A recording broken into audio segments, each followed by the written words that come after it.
Hi, I'm Marisa LaRufa, and I'm a company member here at Emit Theater. Tonight, Emit is going to read you a bedtime story. This story is called The Tea Party in the Woods by Akiko Miyakoshi. Let's go.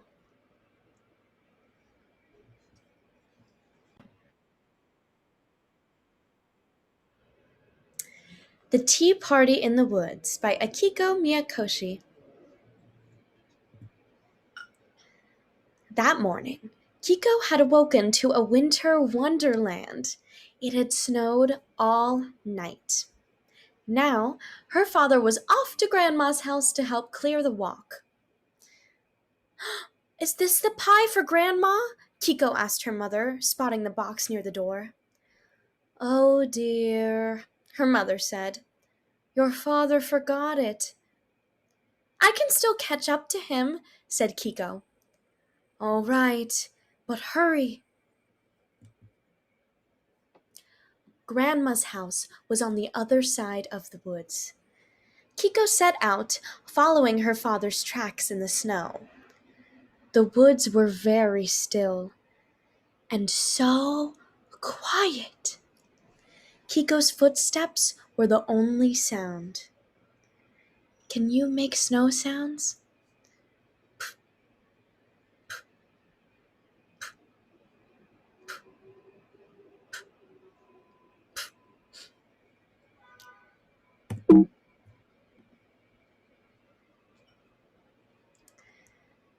After a while, Kiko spied a figure up ahead in a long coat and hat. Papa! She called as she ran to catch up. She struggled in the deep snow and fell. The pie box was crushed.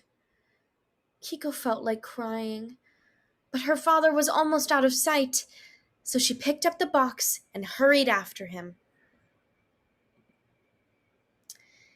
Kiko followed her father all the way to a strange house.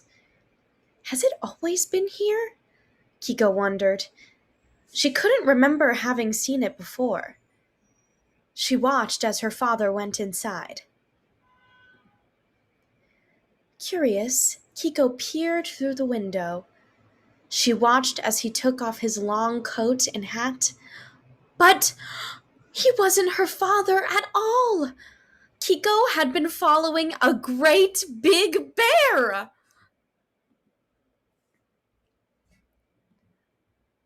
Are you here for the tea party? Asked a kind voice. Kiko turned to see a little lamb standing nearby.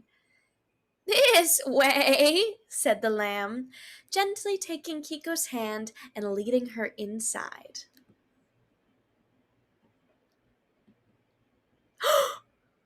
Kiko couldn't believe her eyes. And what did the other animals say when they saw her? Welcome! They cheered. A small rabbit led Kiko to her seat. You must be cold, said a boar.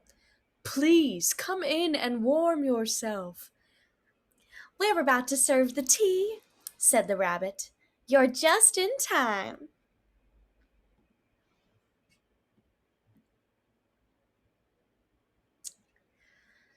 Once everyone was seated, a doe stood and began to speak.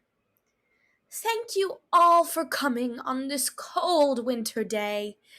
We have a special guest with us. What is your name, my dear? Kiko's heart raced. She gathered up all her courage and said, My name is Kiko. I was bringing a pie to Grandma. The animals all began to speak excitedly. That's so brave of you going all by yourself. Your grandmother will be so pleased. Oh, please have something to eat. Everyone wanted to talk to the special guest. Kiko began to feel a bit braver. Over the noise, one of the rabbits spoke up. Is this the pie for your grandmother? Kiko looked down at the crushed box. Yes, but I fell, and now it's ruined. The animals glanced at one another. If it's pie you need, we have plenty to share. Slice by slice, they assembled a new pie on a pretty plate.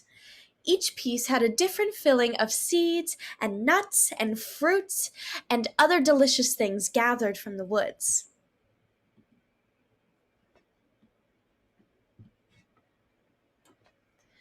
The dough carefully placed the plate into a new box and tied it with a red ribbon.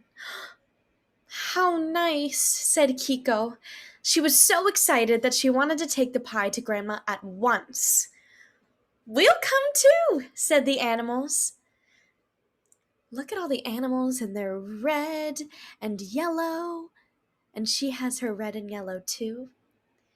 It looks like someone's bringing a trombone. Can you spot any other instruments?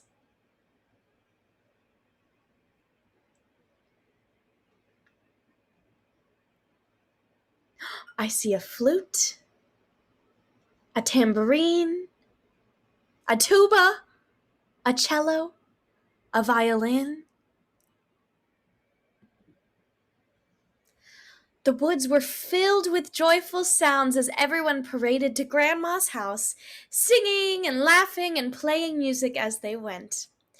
This way, the animals called. Kiko held the pie box tightly and walked on. At last, they reached Grandma's house. Go on, the animals encouraged Kiko.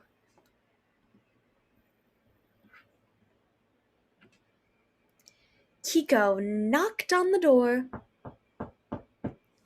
and called, Grandma, I've brought you a pie. Grandma and Kiko's father appeared at the door, surprised. Kiko handed them the box. My dear, did you come all this way on your own? Asked Grandma, stepping inside. Kiko looked around, but the animals were nowhere to be seen. You're never alone in the woods, Kiko answered, smiling. She was sure her new friends were listening too.